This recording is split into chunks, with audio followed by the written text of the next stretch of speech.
Aloha and welcome to the Iolani Prep Basketball Classic presented by the Twin Fin. It is day number 4 of the Classic and we are gearing up for game number 24, also known as the second semifinal game here. We have the Montverde Academy Eagles, the number 1 ranked team in the nation, taking on Mount St. Joseph out of Baltimore, Maryland. This will be the second semifinal game. We just watched the first semifinal game. My name is Carter Uechi, and I'm joined alongside by Coach Dean Shimamoto and Kennedy Lopes for tonight's game. Coach Dean, your thoughts on the game we just watched? Well, that last game was a good one. That first semifinal, really hotly contested. Neumann Goretti pulls out the win, but it was a hard-fought battle. Guard heavy, a lot of guard action. You could see Josh Dixon on the Milton side and Robert Wright III, Neumann Goretti side. They were going back and forth against each other. Neumann Goretti eventually pulls it out. Sultan Alawale played a big role in that, but Kavik Myers, one of the lightning quick guards for the Neumann Goretti Saints, went down with a quick injury. So turned that ankle, kind of hobbled off late. So we'll see if he's able to recover before tomorrow's game against one of these two teams. So the Neumann Goretti Saints advance to the championship game and they will take on the winner of this game. As Coach Dean just mentioned, they beat Milton 56-50. Milton will play at 6:30 tomorrow in the third place game. Gonna preview the game a little bit that we're about to see tonight, Coach Dean. Montverde is as special as they sound, yet here in Hawaii in this tournament, they played against two local teams and haven't really been tested. So we've had these questions around the gym about who do you think's gonna win, how's it gonna go? And it's like, well, I haven't seen them play hard yet, but these guys, when the lights come on, they're a whole different team.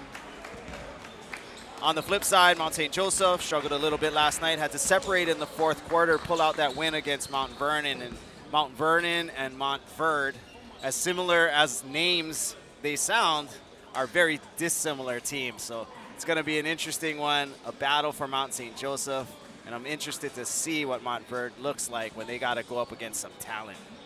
Is there another notch that they can turn? You see Coach Kevin Boyle down there in his suit on one knee talking to his starters. And with that, we'll send it down to our public address announcer Kyle Miyamoto to get us started.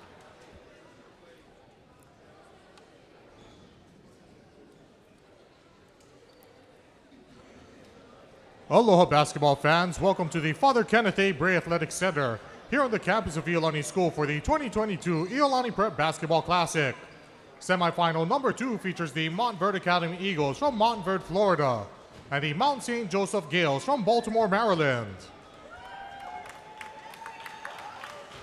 Please remember that sportsmanship is important not only for the athletes and officials, but also for the spectators.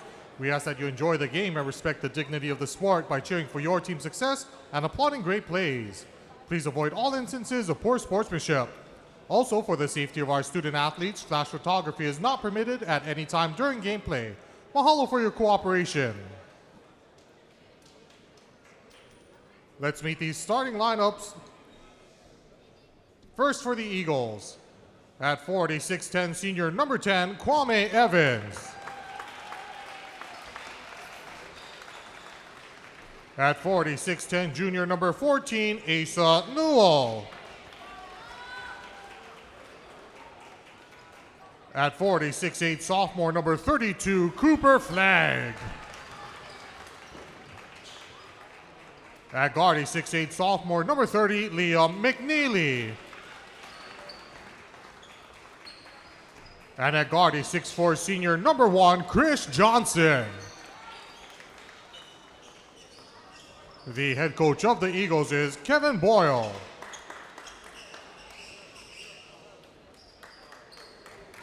And now the starters for the Gales. At 46'8", senior number 35, Amani Hansberry. At 46'6", junior number 23, Tyon Farrell. At guard, a 6'3" senior number 1, Ace Valentine. At guard, a 6' senior number 10, Sean Clark. And at guard, a 6'3" senior number 20, Austin Abrams. The head coach of the Gales, Pat Clatchy. Thank you, Kyle. Go a little bit into how these teams got here. Montverde defeated St. Louis in the first day. Then they defeated Iolani yesterday. Mount St. Joseph beat Leilehua in their first matchup, and then beat Mount Vernon yesterday, 58-44. And now we are here. Asa Newell and Amani Hansberry getting ready to jump here. 6'8" versus 6'9".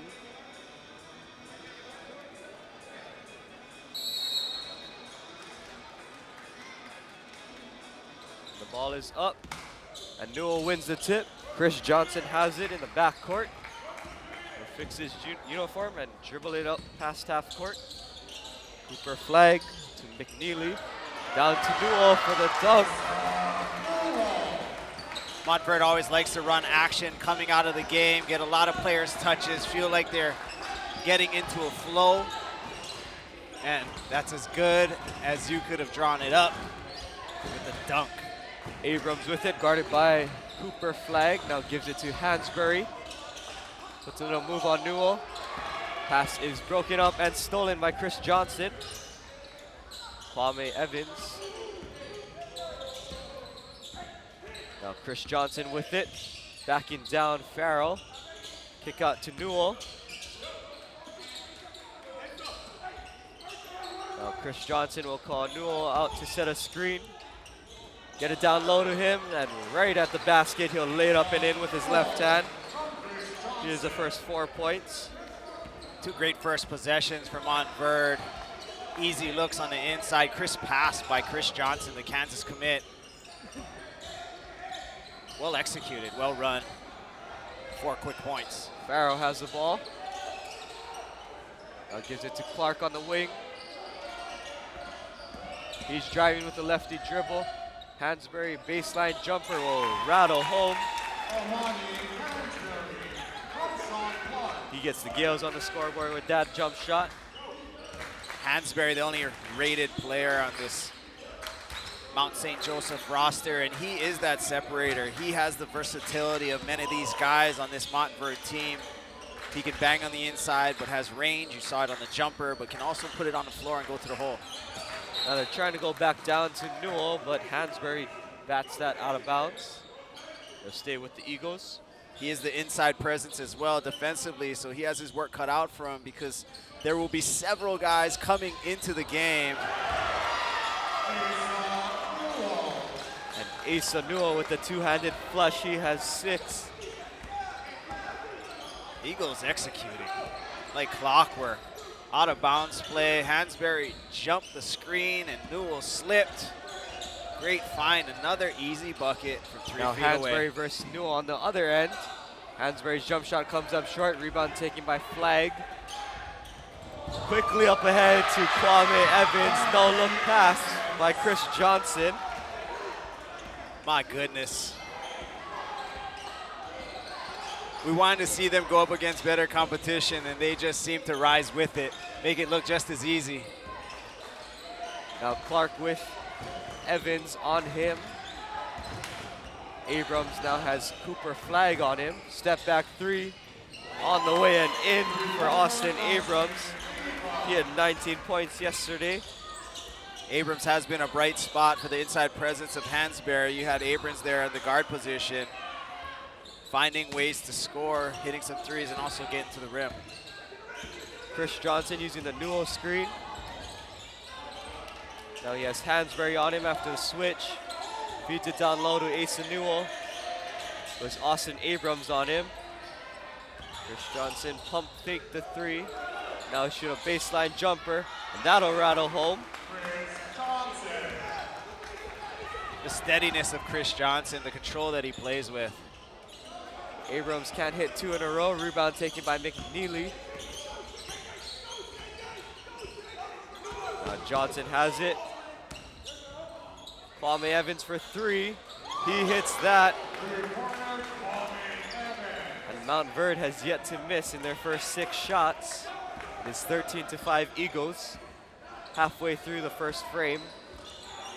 No stops yet for the Gales, and not that it's easy, but you need stops to win games, and it's a tall order to stop Chris this Johnson with the Montverde team. strip. And Kwame Evans is fouled in the front court. That might be the only way. Give up an early foul. Don't let them get to the rim, but again, they just ran an incredible out-of-bounds play. Caught the Gales on a slip, so let's see what they got on this one. Now they inbound it to Cooper Flagg. And he drives and flushes it home with 2 hands.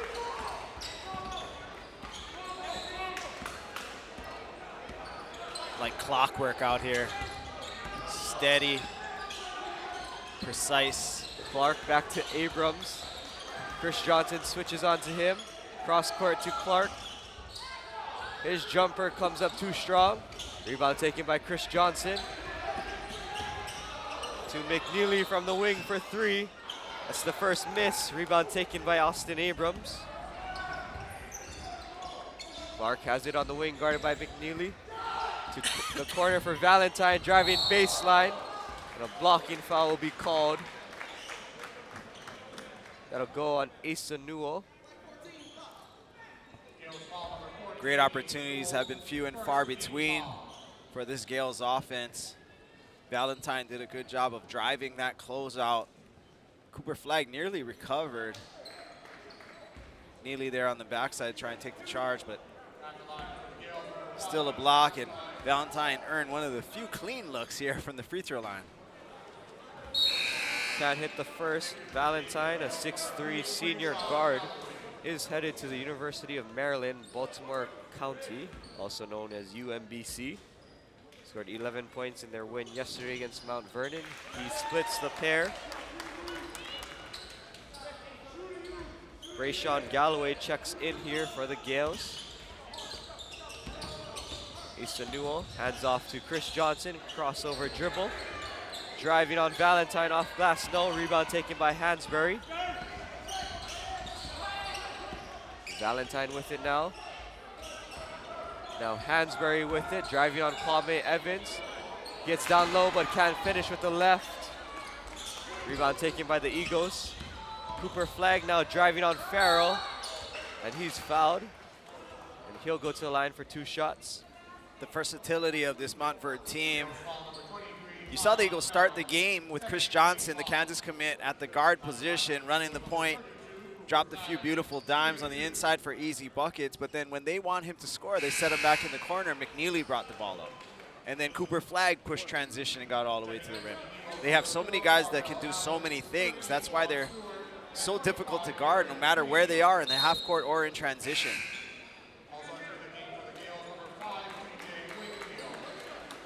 Well, the first waves of substitutions come in for the Eagles. Sean Stewart, Marvell Allen, and Derek Queen. Flagg hits them both, sending the lead to 11.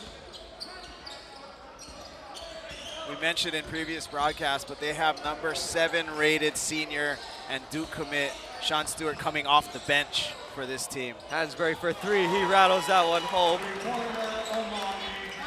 He has 5 points to lead the way for the Gales. He's been assertive early on offensively because he might have the best matchup, even though outside's just a bit. His skill set allows him to create opportunities from 3 or even at the block. Flagg dumps it off to Derek Queen, and he finds himself free down low and finishes off glass with the left hand. Valentine quickly up ahead, corner 3, DJ Wingfield. Can't hit it, rebound goes to Derek Queen. Allen with it now. Wingfield right at his hip. Flagg to McNeely, elbow jump shot. Too strong. Rebound taken by Wingfield. Hansberry now driving on Sean Stewart. And Sean Stewart would draw the offensive foul. Took the contact from Amani Hansberry. Sean Stewart did an incredible job of sliding over Hansberry, such a load, but once he gets that weight moving in one direction, it's hard for him to slow down and stop, and Sean Stewart took advantage of it, took the hit to the chest, drew the charge, drew a possession for his Eagle squad. Illinois commit and slam dunk contest winner, Draven Gibbs-Lawhorn checks in for the Eagles. Nice little bounce pass to Sean Stewart for the two-handed flush. Simple wing ball screen action, came off into the middle, perfect pocket pass down the inside. Valentine for three, he hits that. Brings the lead back to single digits here. Flag thought about the three. Kicks it back out. Allen has it now. Back down low to Queen. Turnaround jump shot is good for Derek Queen. Derek Queen, I believe he's listed at 6'8". He looks like he's about 6'10 or 6'11 and has such incredible footwork, soft touch. Hansberry driving, can't finish. Cooper flag skies high for that rebound. Flag to Gibbs-Lawhorn. Down low to Sean Stewart. 3 seconds left. Couldn't finish. Derek Queen couldn't handle that offensive rebound. And at the end of the first quarter, Montverde Eagles out to an 11-point lead, 23-12. We'll be back after this short message.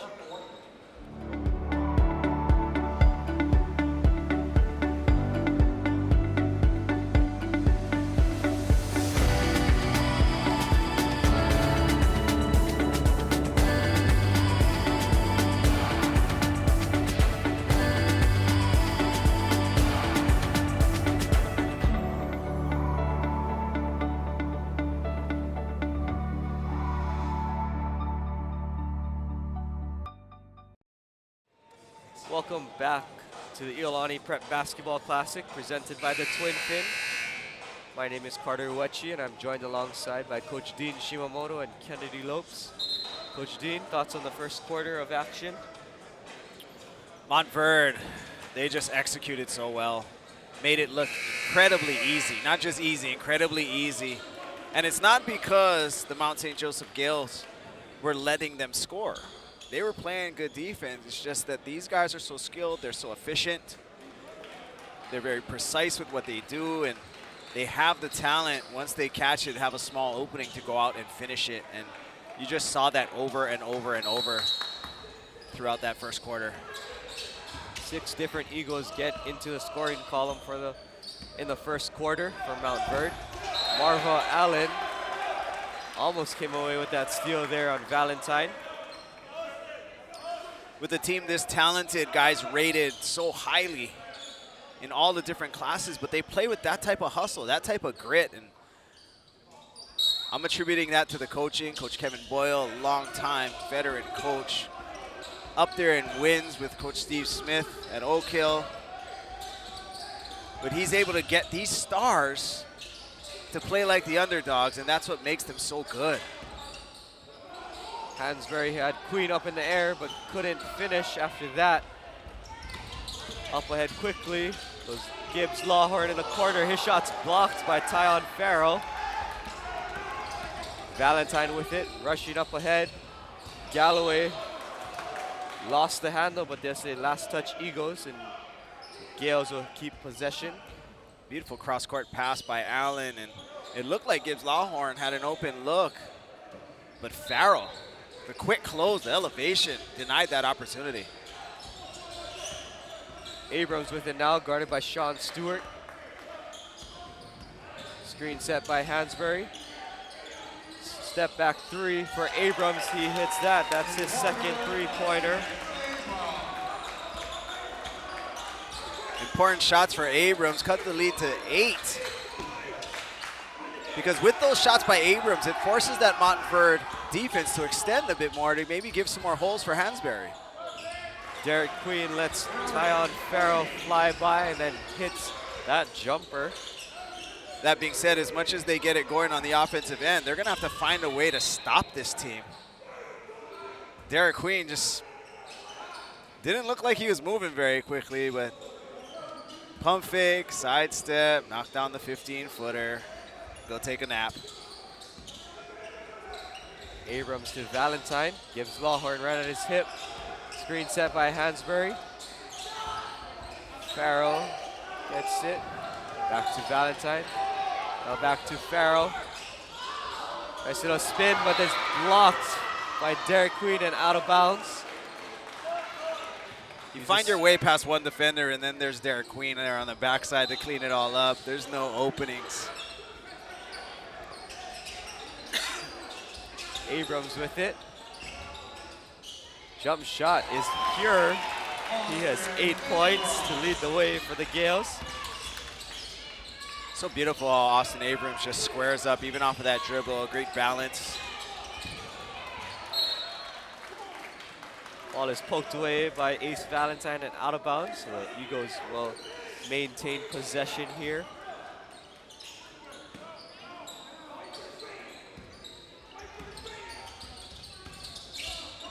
Givens to Stewart. He's driving, lost the handle. Allen thought about the three. Now stops at the free throw line, gives it up to Gibbs Lawhorn.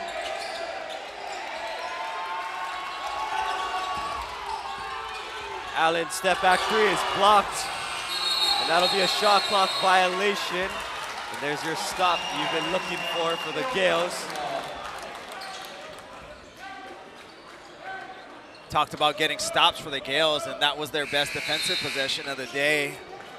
Got into that late clock situation, and Marvel Allen calling for the high ball screen, but what he didn't realize was that the guy switching onto him was Amani Hansberry. Tried to pull it in his eye and got it denied.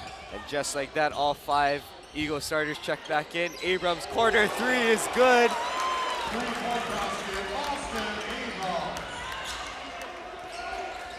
Oh, look at that stroke by Abrams. He really has it going. That was almost Steph Curry-esque when he turned around as soon as he let go of it. Kwame Evans for three, can't hit it. Newell and Hansberry fighting. And Newell gets the offensive rebound but throws it away. That'll be a backcourt violation. Back-to-back defensive stops by the Gales. That's how you close a lead. You can't just close a lead with scores. You need stops. Gales have a chance to cut this to a one-possession game here. They're down by 5. Valentine with it. Uses a screen from Hansberry. Newell switches on to him. Corner for Joe Green. His pass is tipped, nearly stolen, but Farrell ends up with it. Abrams deep three, in and out. Rebound taken by the Eagles. That was heat check time for Austin Abrams. I think he felt good about that one. He was a little deep, but came off clean. Flag back to Chris Johnson. Call out the offense. Flag behind the back. Now reverse, turnaround jump shot, no. Rebound taken by Hansberry. That's 3 stops in a row. Valentine quickly up ahead. Can't finish on the layup. Hansberry, second chance, yes. And it is a 3-point game, 25-22. You're starting to see that fire, that belief kick in, and Hansberry let out a yell on that offensive rebound, the put back and finish with the strength. Cutting it to 3. Newell with Hansberry on his hip. Now Chris Johnson back to McNeely. 10 seconds on the shot clock. Valentine guarding Chris Johnson, 4 seconds. 2, 1. It'll be a shot clock violation. Ace Valentine is fired up. Look at the defense by the Gales. You could feel that energy. You can feel that passion kicking in. They understand where they are. They got out executed early. Didn't have that same burst, that same fire, and now it's here. Now they're in this game. The Gales can tie. They'll be trailing by just 1 point after this possession. Joe Green has McNeely on him. Abrams to Farrell. Down low for Valentine, and he finishes that layup. Kevin Boyle is asking for a timeout, and he'll get it.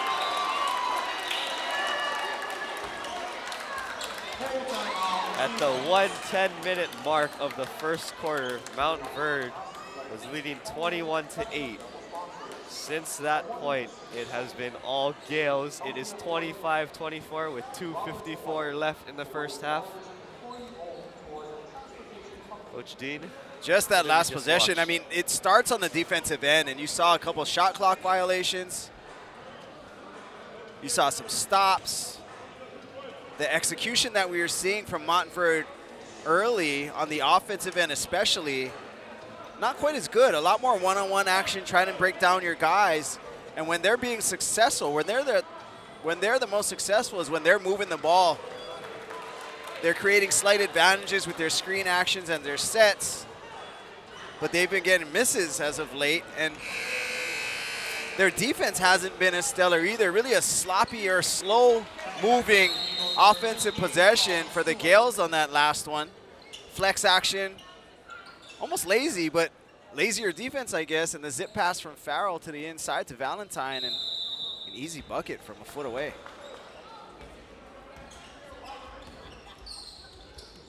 McNeely with it on the wing, back up top to Flag.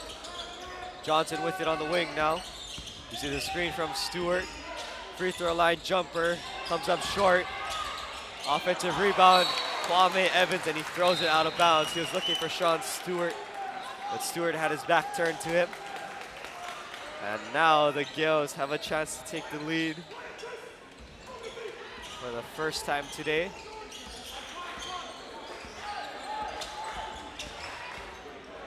Valentine brings it across half court, gives it off to Hansberry.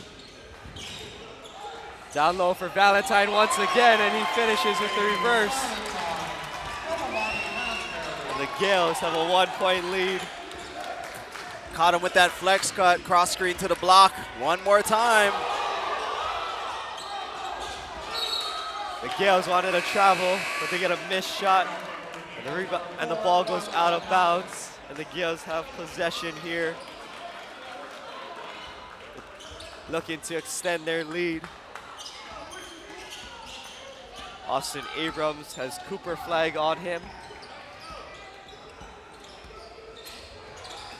Joe Green on the wing. Trying to shake McNeely. Gets it out to Abrams. Down low for Hansberry. Fadeaway jump shot is good, and it's a 3-point lead. Hansberry has 9 points. Eagles are going to have to toughen up defensively. Hansberry got deep position, really unimpeded. And Austin Abrams nearly had that steal, but it will be called for a reach-in foul. The ref will say he hit him on the wrist.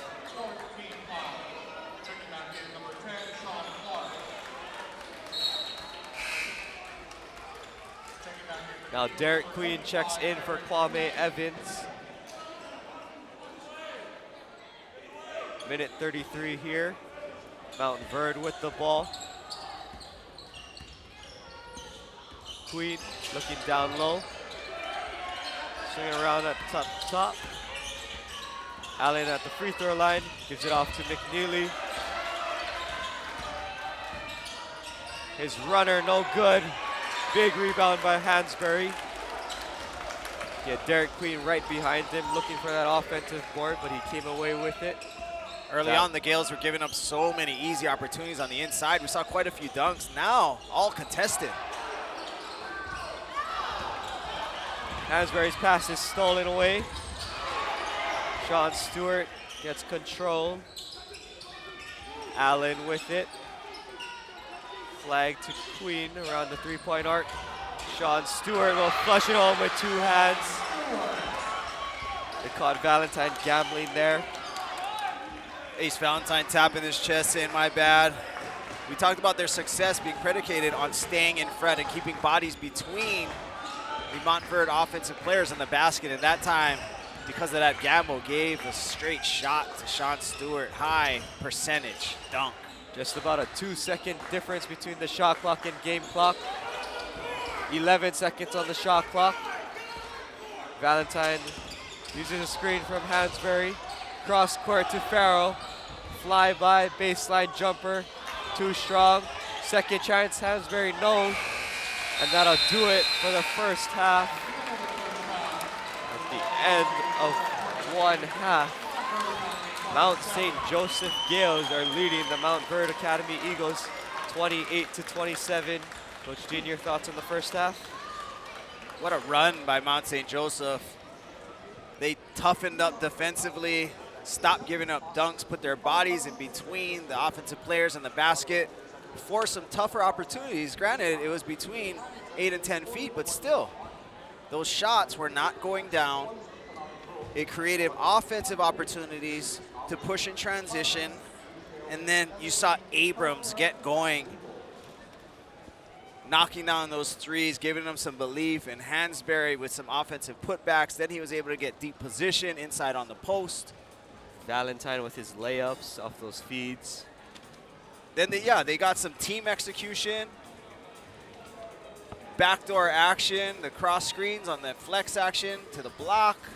So they got it every which way. They had it really going. So it's going to be interesting to see what type of adjustments Montverde has made. Again, they are 2 wins into this tournament in the semifinals, but they have not been tested. So here's that test. It's here.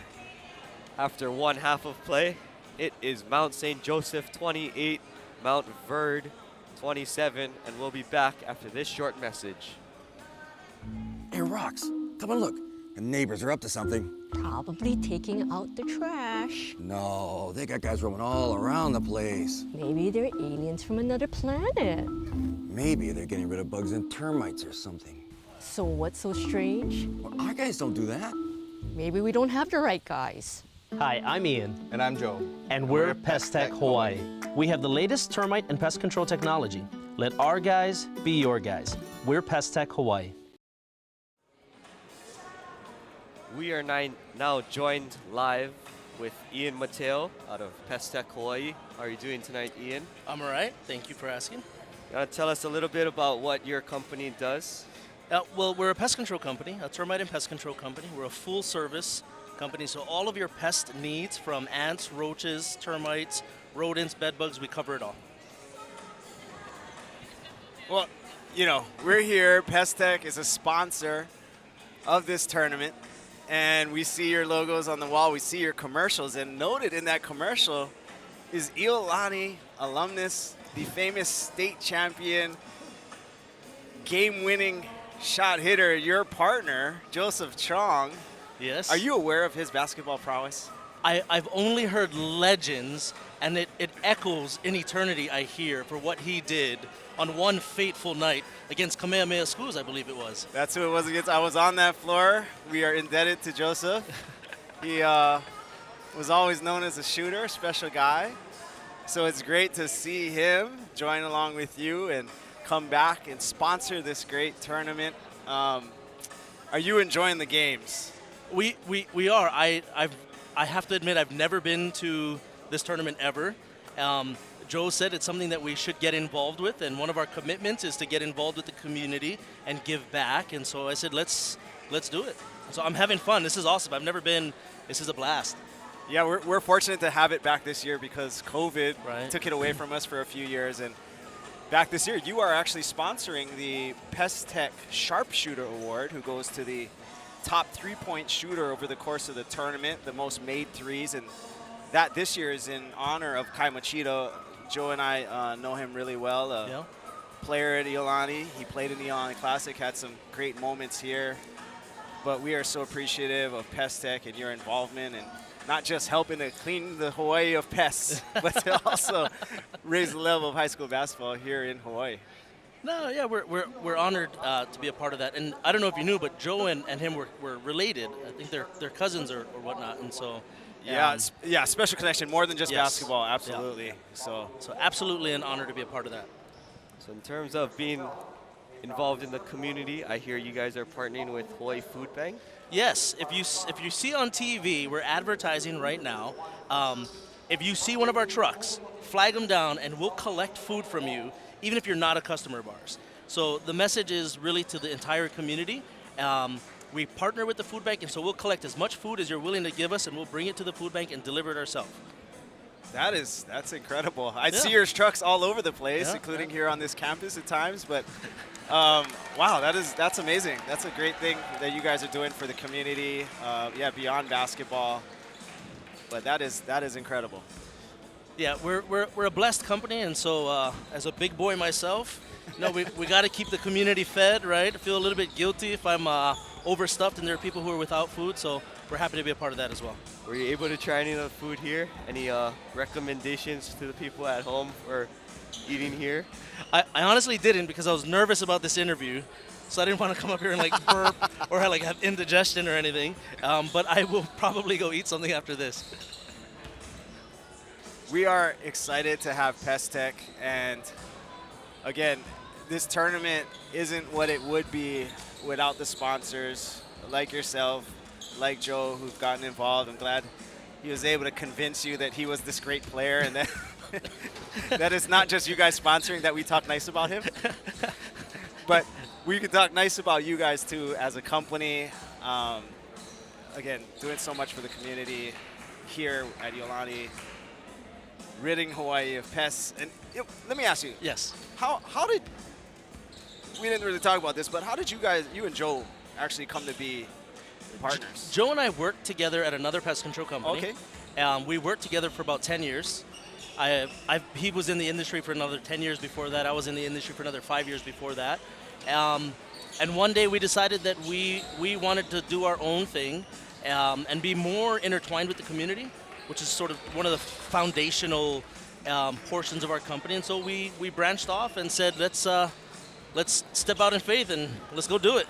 No, you guys, sounds like, a really great backcourt duo, or a good combination of a guard and a big. And in our days, it might be the Stockton to Malone getting buckets, and it is a great combination. And you guys seem to have grown really quickly. I know you've been around, but on the same note, I'm starting to see the trucks everywhere. I see commercials out there. I see you guys sponsoring these things. We're really, really proud. And so we just went over our 51st employee. So 6 years. We're only 6 years old. We started in March 28, 2016. So we just went over our 50th employee. And so, yeah, we've been blessed and fortunate to be able to grow. Yeah. What do you attribute that to success to? Oh, geez. Good people around me. Good people around us. I wish I could take more credit for it, but we've got a great team, and with a great team, it's your potential is limitless. As you can see, as we're watching the semifinals with two great teams out there, a great game, and that is a great duo. You got Joe involved, and I'm sure he's the one you're the one that's passing him the ball so he can knock him down. But that is a great team for this classic, for this community. We appreciate it. You're very welcome. We're happy and blessed to be a part of it. Yeah, thank you for taking time out of your schedule to come talk to us, Ian, at halftime. And you wanna give your phone number out to the people at home, or however to contact you if they need? Sure. 808-784-BUGS or 784-2847. But super cheesy. 784-BUGS. Hey, it's memorable. 784-BUGS. 784-BUGS. Or remember, PTH life. We're living the PTH life. Got it. We are.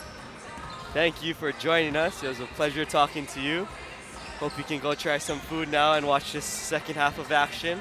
I'm relieved and hungry, so yes, I'm gonna get my grind on. Thanks, Ian. Thank you. Thank you, guys.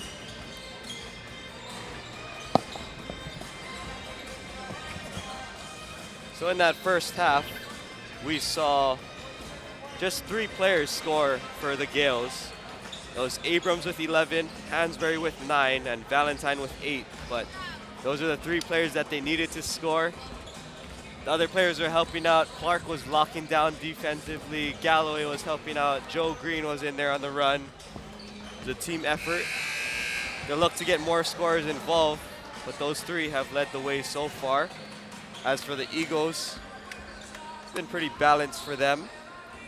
They have 6 players in the scoring column, led by Asa Newell and Derek Queen with 6 apiece. You have any stats you want to share, Kennedy? Just some player highlights. Hanbury doing a great job underneath the basket, getting 2 offensive rebounds, 3 defensive rebounds, 1 block, and 2 assists for Mount St. Joseph Gales. As for Montverde Academy, they're doing a great job as well. Johnson really the highlight for that team with 2 steals, 2 defensive rebounds, and 4 assists. So showing off his court vision there, finding his players in key spots. Hopefully transferring into this next half, he can continue to do that.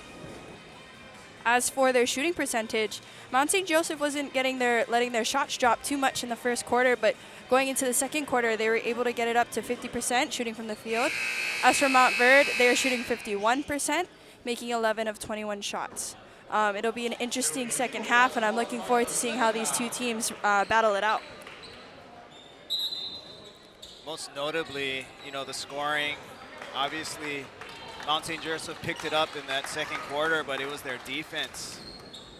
The difference being Montverde scored 23 points in the first quarter, just four in the second quarter, and that's what closed this lead and some buckets on the offensive end, but it was the defense. Johnson to Newell, and just like the first half, they started the game with a 2-handed flush by Newell. He scores again. They take the 1-point lead back. Hansberry to Valentine. Up top goes to Abrams. Screen set by Hansberry. Dish to the corner for Clark. He fakes it. Driving as Farrell. He'll flush it home with 2 hands. Wow, 2 dunks on the first 2 possessions. Evans now driving, and he's fouled. He finishes to the contact. Evans standing at 6'9", the Oregon commit. The versatility to be able to go to the rim, and he took a few bumps and bruises along the way. Slim frame, but it's built strong and able to get that and 1 and complete the free throw. Of note, that is Austin Abrams' 3rd foul, so some foul trouble for him with 7:06 to play in the 3rd. Here you see one of those adjustments. Montverde picking up with a 1-and-done trap. 1-and-done meaning they're trying to create an opportunity once but not gamble and then get back. Gales down by 2, have a chance to tie or take the lead here. Farrell with it at the baseline. Spins, fade away, jump shot, comes up short. Cooper Flagg with the rebound. Gives it up to Chris Johnson. Both of these teams offensively, when they're moving, they're so much better of teams, and they don't want to get stagnant. You saw stagnant on the Gels last possession, and that turned into an air ball. Farrell to step through. Got fouled by Kwame Evans.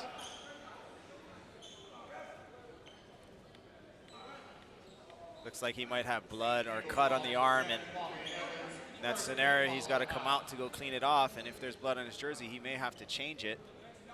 It's almost unfortunate to be the home team sometimes because you're the one wearing white, and that blood really does show.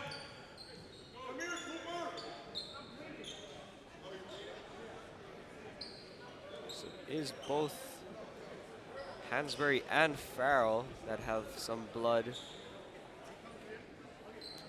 on their jerseys. Yeah, Farrell has his on his shorts quite a bit. I'm not sure they're going to be able to get this off. Athletic trainers, part of their responsibility to get this off. So much pressure. Everyone's watching them. Trying to do it as quickly as possible. So Hansberry now, jersey appears to be clean, but Farrell got it quite a few spots on his shorts. So a free timeout for both teams as they wait for this cleaning process. Maybe we should be looking next year for a detergent sponsor. Maybe. I think Farrell might have cut up his hand on that dunk. Because I remember him shaking out his hand after he flushed it home. So it could be from that. Now the refs are looking on the ground to see if there's any blood on the court.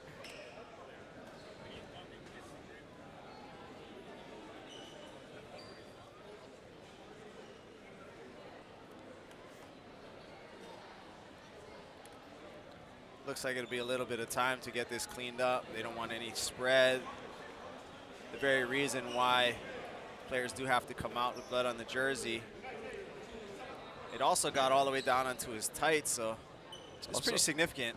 It's also on the court. I just heard one of the refs, Todd Oppo, say it is on the court too. So a quick delay, a quick break for both teams, or maybe a little longer than quick. Mount St. Joseph still down 2 points. Abrams did pick up his 3rd foul.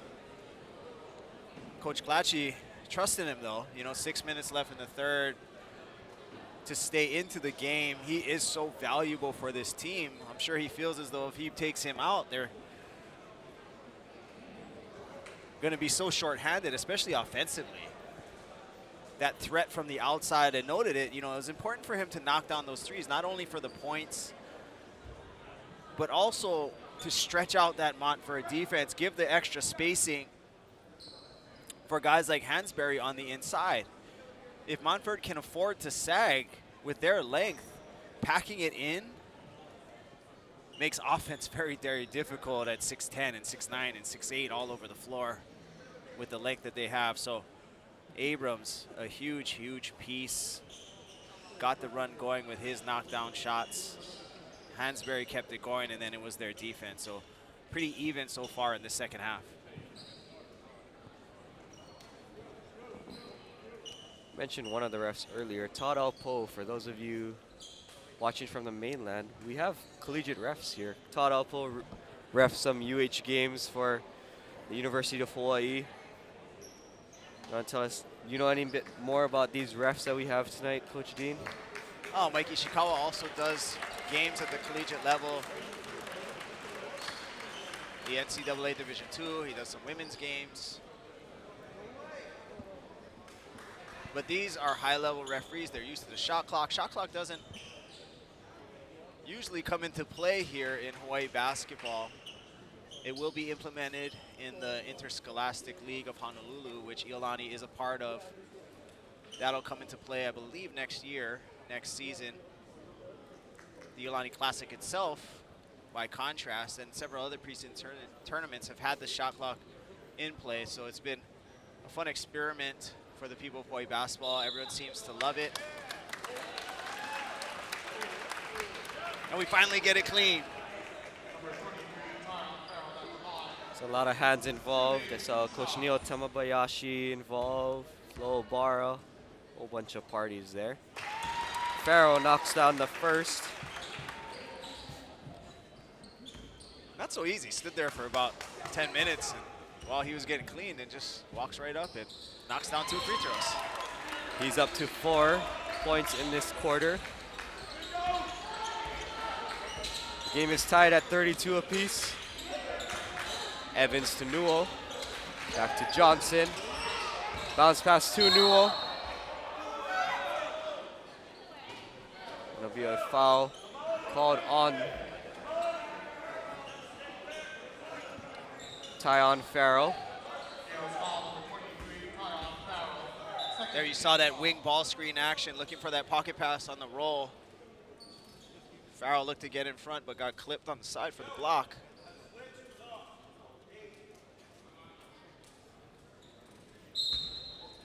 That's Farrell's second foul. Evans once again finishes plus a foul. Don't let that frame fool you. He does have that strength. Second time going up for the and one opportunity, getting there on the inside. And once again, Kwame Evans completes the three-point play. He has 6 points in the first 2 minutes of this quarter. Abrams to Hansberry. Back out to Abrams. Valentine. Gonna use the screen and switch off. Farrell cross court to Clark. Back up top to Valentine. 6 seconds on the shot clock. He's driving. His shot's blocked by Newell. Gales missed Hansberry on the inside a few times. It would have been good to get him a touch really deep, and they couldn't find him, and led to a block shot. Poor opportunity. Hansberry did come away with the steal, but lost the handle. Now Cooper Flagg feeds it to Kwame Evans. And down low, he puts it up and in, giving him 13 points. There we see Kwame Evans again on the receiving end of a finish, but this time avoided the contact with a little jump step to the side. Clean look, easy finger roll. Hansberry to Valentine. Fake the three and pass it into Farrell. We get a foul called. It'll go on Liam McNeely. A beautiful find by Valentine on the inside. Looked like he went up to shoot it and dropped that pass on the inside for Farrell, who elevated. McNeely and Flagg elevated with him. Almost seemed fortunate to draw the contact because those guys were up at the same height as Farrell was. Farrell hits the first. It's his last three. That is just the third foul in the game called on the Eagles. Farrell knocks down his fourth free throw, giving him 6 points. All in this second half. Flagg to Evans. Hands it off to Johnson. Back to Evans down low. And he finishes it with the left. It's been the Kwame Evans show in the third quarter. He has 10 points. The Montverde lead is up to 5. Hansberry driving now.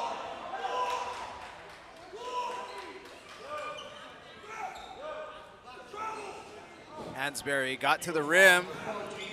Montverde put some bodies in between, and Coach Boyle not happy with the call, thinking there may have been a travel there before the bump, but nonetheless, referee Mike Ishikawa calls a foul, calls a block, stays calm as Coach Boyle gives him an earful, and Hansberry, just as calm, knocks down these free throws.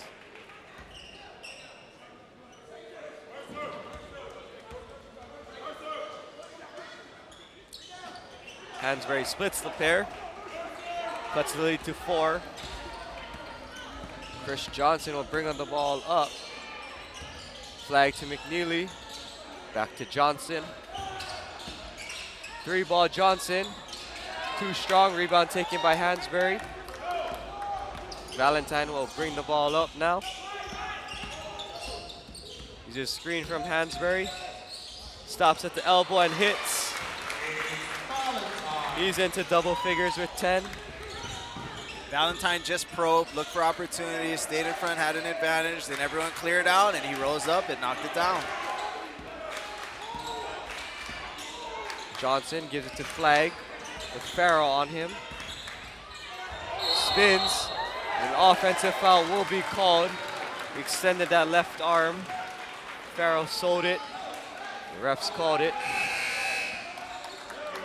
Got that arm up high, hooked him, got it up around the shoulder level.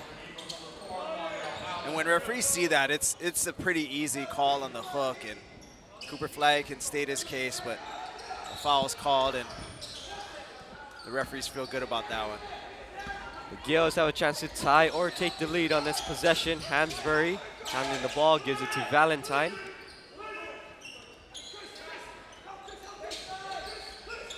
Back to Valentine for 3, comes up short.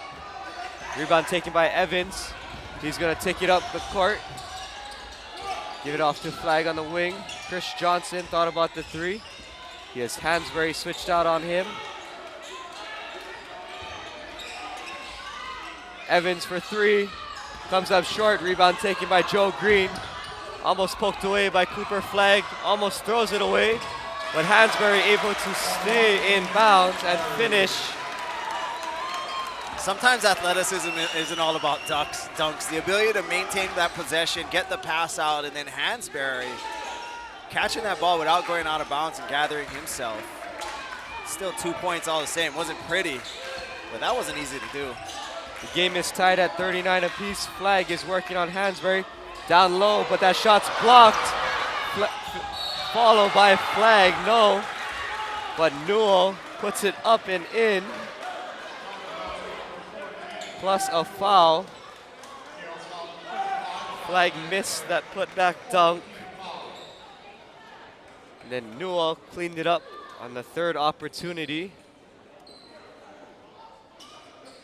Newell and Evans, and so much size for this Montverde team to attack. Hansberry really the only one that can anchor down that inside, but if he moves out for some reason or another, he takes the attacker, he ends up on the perimeter. It leaves guys like Evans and Newell in there with free run. Newell can't hit that free throw, but the offensive rebound is tracked down by Kwame Evans. He lost the handle going up and will get called for a traveling violation.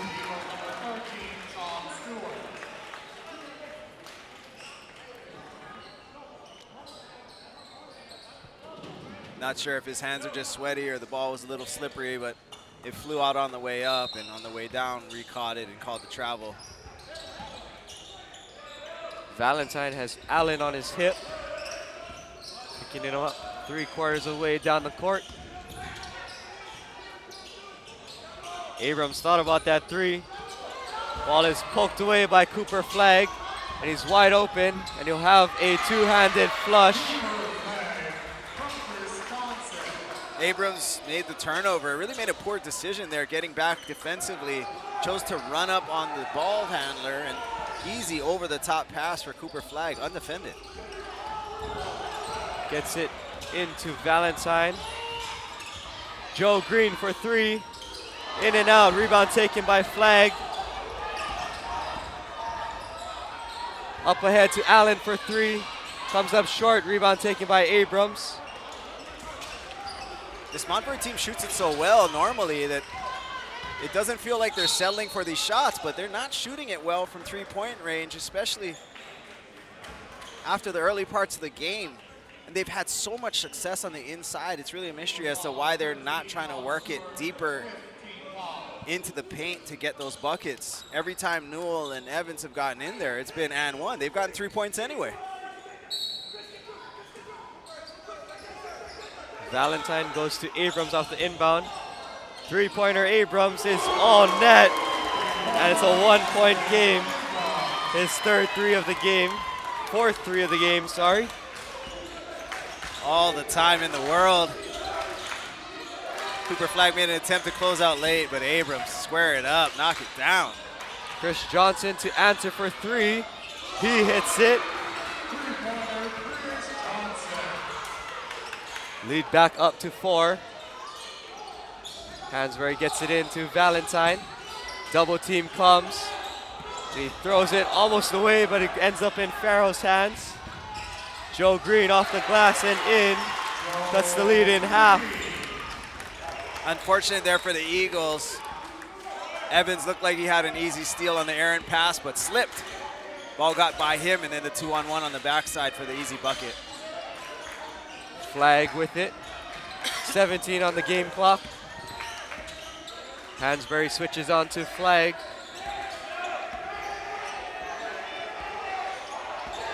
They're going ISO here for Cooper Flag. Gives it up to Evans for three, no. Rebound taken by Hansberry. And that'll do it for the third quarter. It wouldn't have counted, but Valentine had a baseball throw that somehow dodged all the lights and the rafters up here, and it almost went in to the crowd's delight. But the end of 3 quarters, Montverde takes the lead back. They are leading 46-44 over Mount St. Joseph. We'll be back after this quick message.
Welcome back. My name is Carter Uechi, and I'm joined alongside Coach Dean Shimamoto and Kennedy Lopes. Fourth quarter getting underway here. Abrams gives it to Hansberry. Back to Farrell.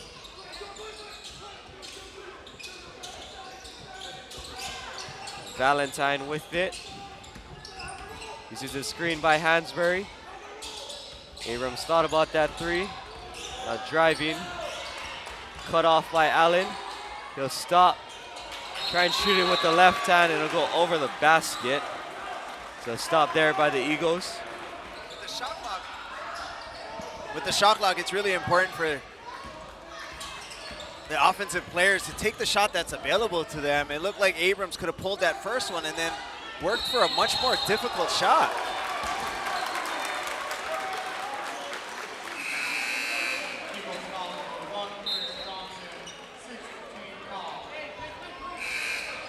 And now, Chris Johnson's called for an offensive foul.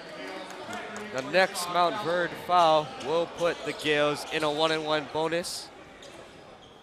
Chris Johnson on the cut through just gave a two-hand shove to the Mount St. Joseph defender, who then ran into a back screen. So Valentine with Gibbs Lawhorn on him. Picks up his dribble, gets it to Galloway, gets it to Hansberry. Blocking foul, count the basket.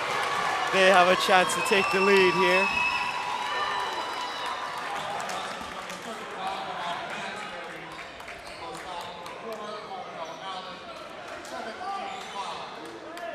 Amani Hansberry at 14 points right now, looking for point number 15. More importantly, trying to give the Gales a lead, and he does. that last possession, you saw Evans way away from the basket trying to deny Hansberry the ball, and then he got caught on the back door, but a really zip pass by Galloway. It's really more the pass than the finish, but Amani Hansberry is so tough. Allen guarded by Valentine. He's looking for Evans down low. Gets it to Gibbs Lawhorn. Cooper Flag is open down low, and then he finishes the lob. Couldn't flush it home, but he gets it to fall. And when you say just out of the outstretched arms, that was the perfect case.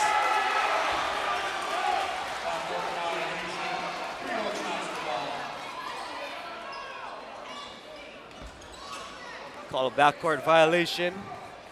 So it's a turnover for the Gales. Eagles have a chance to extend their lead. Gibbs Lawhorn uses a screen from Evans. Ball is poked away and out of bounds. Last touch, Gales. Went back to that wing ball screen action, coming to the middle, reading the roller, reading the defense, trying to look for that pocket pass or look for something itself, but the poke from behind, fortunate enough for the Gales to stop that chance. And Coach Kevin Boyle will call a full timeout. With his Eagles up by 1, they will have the ball under their own basket. Probably gonna try and drop another play. We've seen them get at least 2 inbounds plays under their basket, and both have resulted in easy finishes for them. This team of note, you know, made up of these all-stars, these highly ranked guys from all different classes, and it's not as though this squad has grown up together. They've been put together, they've come together later, they play quite a bit of basketball. So it's not as though they're new to each other, but they're also not a team that has grown up together. They didn't know each other as freshmen and sophomores, teammates. So now they're here, so the ability to develop and run things, it's a little more limited. Of course, you have more talent to work with, but you don't get that opportunity to work on sets that you run over and over, or work on offense or philosophies. Coach Boyle does an incredible job with the squad, but sometimes these sets, you're gonna have to make them work and use that talent to make those plays work, even though they're not executed as perfectly. Allen inbounds it to Cooper Flag, and he goes off glass over Tyrone Farrell for the basket, giving him 10 points. That was pretty perfect, though. Valentine has a double team coming. He passes out of it. Hansberry with it in the front court. He's driving, his shots blocked by Cooper Flagg. Pass up ahead, goes a little too high for Stewart. He saves it, but to Tyon Farrell, so turnover by the Eagles. What a block by Cooper Flagg. Just rolls up from the backside. Those long arms, great timing. Hansberry guarded by Stewart, trying to drive on him. Gets it down to Farrell. Farrell loses the handle, but it's last touched by the Eagles and out of bounds. Checking back into the game is Austin Abrams. Down by 3. Austin Abrams with his 14 points and his 3 fouls. Check back into the contest. I think it's interesting how the Gales have used Hansberry. They put him on the perimeter. He's the swing man at the top in the slot, and they're using him to drive the ball to the basket. I mean, he has that ability. He has that ability to stop on a dime and pivot, but I'd like to see him get a couple of touches on the block because of his strength and ability to get there on the duck-in. Farrell down low has another block by Cooper Flagg, sorry. Flagg shot in and out. Kwame Evans, no. Sean Stewart got it, and he's called for a foul. Kwame Evans first got the rebound. It slipped out of his hands, and Sean Stewart couldn't finish his attempt. He gets called for the foul. So it'll be a long walk down the court for a 1-and-1 bonus opportunity here for Brayshawn Galloway. Farrell and Galloway giving up a lot of size on the inside and just battled in there. Just kept popping the ball around. Forced Stewart and Evans to be uncomfortable and did just enough to make a miss and did just enough to tip that board to themselves and earn their way to the free throw line. Galloway hits the first. He cuts the lead to 2.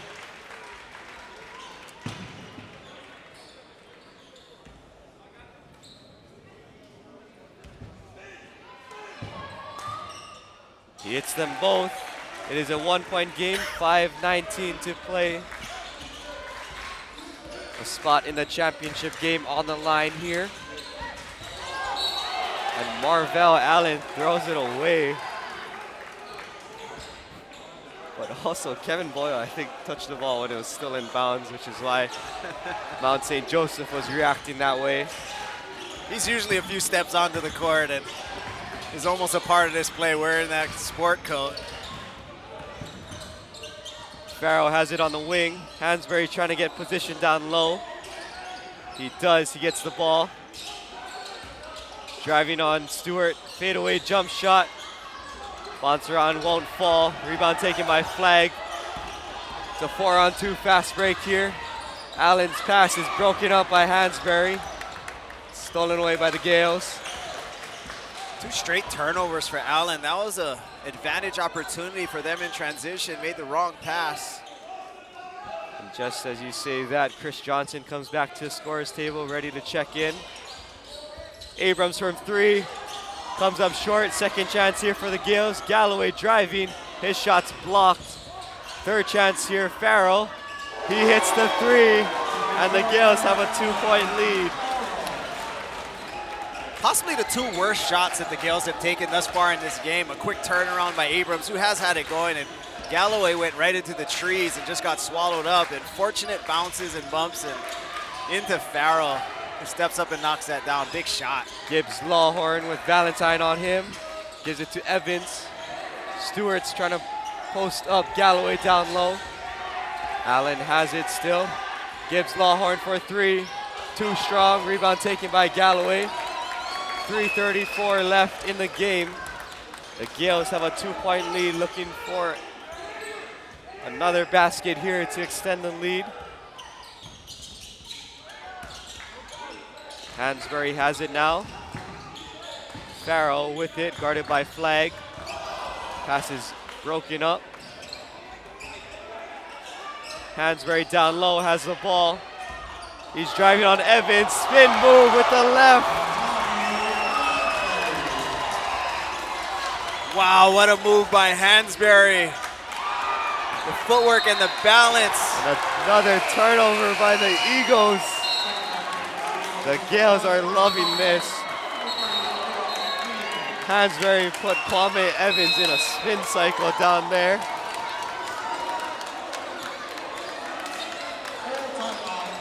I think what we're starting to see here is for this Montverde team, they've played some incredible teams, some tough games. And they've been down at times, but they've played against great teams like Oak Hill Academy, AZ Compass Prep, who they lost to in one of their earlier games in the season. And when you have a squad that's made up of so many stars, and who's your guy? They do an exceptional job of spreading the wealth, sharing the ball. No one really hogs it. No one tries to be the guy. But in a moment like this, you need a guy. Everybody's capable, but it does take that little bit of extra to be the alpha male, the Kobe Bryant, the Dame Lillard, the shot taker, the shot maker, the guy that wants the ball at the end of the game and knows it's going in. And I'm not sure we know who that is for Montverde at this time. They have plenty of guys that can do plenty of things, so maybe it's by committee, right? They find the best opportunity and then trust that guy to make it. But again, it's always nice to have someone that you can rely on and go to make things better. And for the Gales, it's been Amani Hansberry in his 17 points. He is committed to Illinois, just like Draven Gibbs Lawhorn. This is definitely bragging rights for next year when they hit that Illini campus. Inbound pass is nearly stolen by Sean Stewart. Under 3 minutes to play here.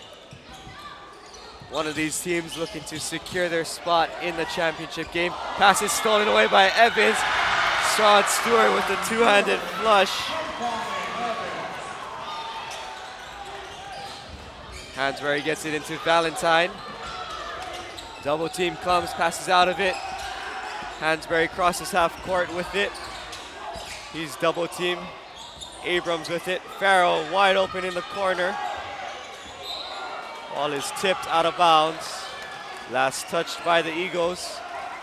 Abram needs to be a threat. They're not up 6-8 points, here. They don't need to stall.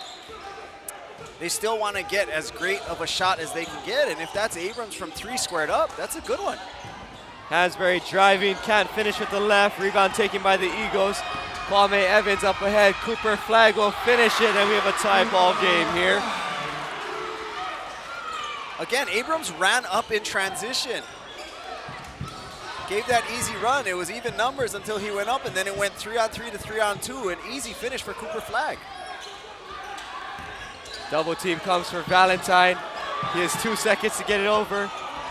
Hansberry feeds it to Galloway. Can't finish with the righty reverse. Finishes with the left.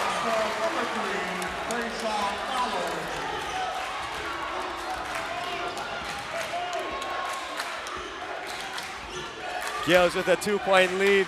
Eagles with the ball. Trying to tie or take the lead here.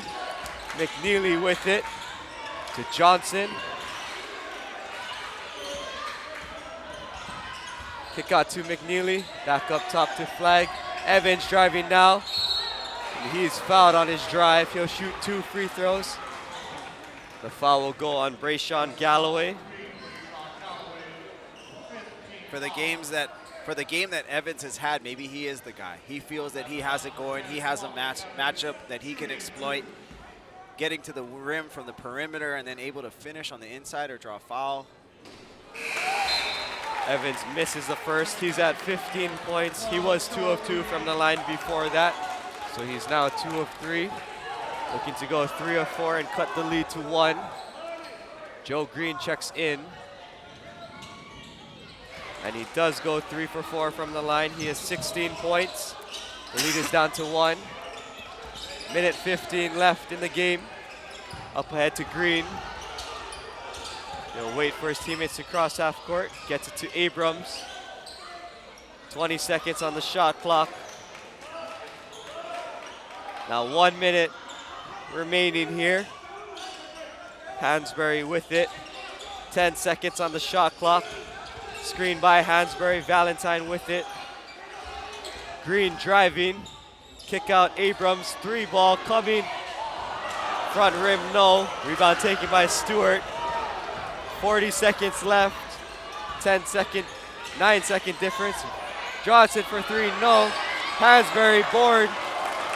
And Abrams has it. There's no shot clock, so Montverde needs to foul or get a turnover. And a timeout will be called by Tyon Farrell, as the 10-second call was coming up very soon.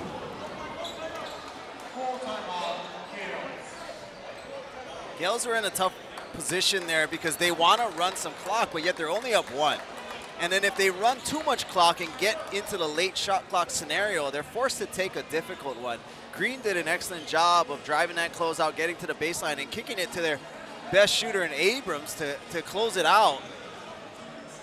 So it ended up to be a great possession for them and a good look by one of the guys that they know can knock down shots, which could have, you know, more or less sealed the game. Yeah, sealed the game, put them in on 4-point lead, but they did a good job down there. Chris Johnson came down, thought he had that opportunity, put it up from the top of the key, and Hansberry cleaned it up.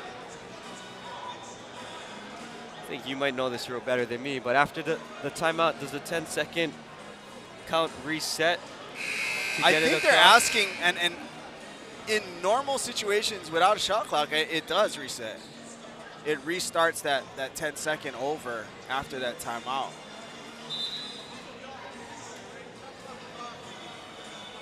So if that is the case, they will have until the 14.1 second mark to get it across half court. So for Montverde, there's still time. Like, you don't have to foul right away. 24 seconds left. You can afford to work that 10-second to put some pressure up top, and then if they do get it across and you can't get a secondary trap there, put the Gales in trouble, then you do give up that foul. Hansberry will be the inbounder. Sean Stewart is on him. He gets it into Abrams, and no one's with Abrams, and he'll be fouled by Cooper Flagg. So that'll send Austin Abrams to the line. Or in the Classic, he is 3 of 4 from the line. Austin Abrams is committed to Stonehill College out in Massachusetts. Sitting at 14 points. And he misses the first. And here's Montverde's chance. 17 seconds left. McNeely will bring it up. Gales actually still have a foul to give here. Johnson with it. Abrams switches on to him. 7 seconds. Johnson's driving. Baseline, throws up a shot, comes up short. Rebound taken. Rebound was taken by Joe Green. The clock is at 0s.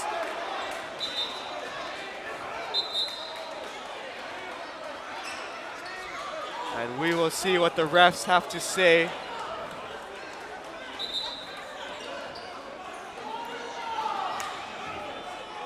Defensively, an excellent job. And, you know, I think Abrams was aware that he did have that foul. He was really giving him a forearm to the hip.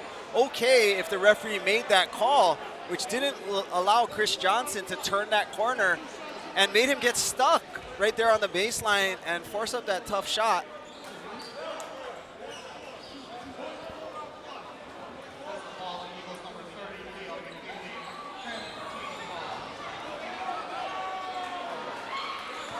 The foul will go on Liam McNeely. The clock still has 0 seconds on. Looks like they're adjusting the clock. They're going to put some time still left. So Joe Green has 2 shots from the free throw line. I believe 4/10 is enough time to get a shot off. You can still catch and shoot. It does not have to be a tip. It would be 0.3 and under, where a tip is required. Green misses the first. So in this scenario, almost better to miss it rather than to give Montverde the opportunity to take it out of bounds and throw it the length of the court to earn it. So a much better miss, but he does need to make sure he hits the rim, because a miss that doesn't hit the rim, same result. You get to take it out again. And he does miss.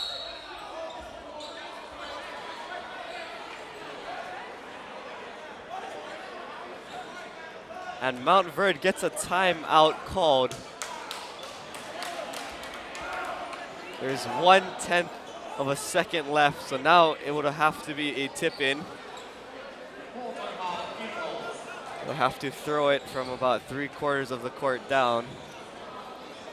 So the question always does come into play that if they called the timeout instantaneously, shouldn't it still be at like 0.3 maybe? Or maybe some hundredths would have gone off, but they do account for some bit of a human's ability to stop that. So I believe 0.3 is fair. So what's going to happen is from the length of the court, they would have to tip it in. They cannot catch it in the air and throw it back up. They would have to tip it in. A tip has to happen. So the pass is the most important part, and if they can get it around the rim without it somehow ricocheting so hard that it comes back, I don't even know how you do this It'll from full be court. a full court heave here. Liam McNeely will be the inbounder. Sean Stewart and Cooper Flagg are down in the key. He throws it, and it is intercepted, and we have an upset here.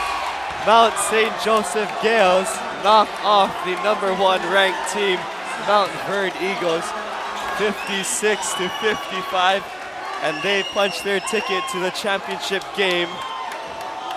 They will take on Neumann Goretti out of Philadelphia, Pennsylvania, for the chance at the Iolani Classic crown tomorrow.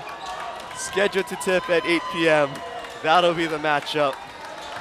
Not what everyone at home thought it would be, but Mount St. Joseph did it, and they upset Montverde. What an amazing finish. The memories here that are made are not only for the Hawaii people. There's a lot of people in Maryland, and I wonder how many tuned in at this late hour, got on that YouTube, or at least they're gonna be up texting. There's gonna be something back home to tell them about what happened tonight in Honolulu. Man, what a moment for these Mount St. Joseph Gales. Not only did they upset the #1 team in the country, but they'll have an opportunity to win the coveted Koa Trophy for the Iolani Classic title. So we're just told we have over 600 viewers watching us right now. See Paul Honda talking to Coach Pat Clatchy down there. Paul Honda, one of our local newspaper reporters, and he has the biggest scoop in high school basketball today. I guess it's already tomorrow, where it matters to a lot of these folks on the East Coast. But what a game, what a performance. It didn't look so promising for Mount St. Joseph earlier in the game, but they really came on. They turned up their defense. They found ways to get to the bucket.